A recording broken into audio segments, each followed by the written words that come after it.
Hello sa inyo mga kapatid. So nandito tayo ngayon sa Lupang Pangako.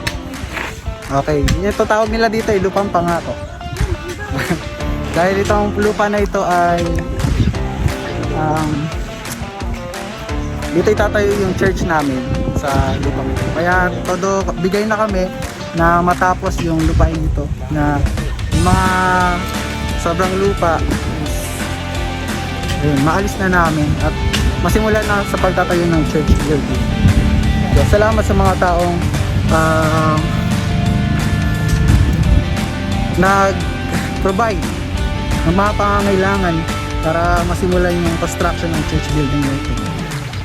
At ganoon din sa mga taong pinapadala ng Diyos ng mga manggagawa na tumutulong upang may sa tapos ang church building na ito. Yun, natagalan namin ito pinapanalangin sa Diyos at salamat dahil tinupad ng Diyos yung aming panalangin.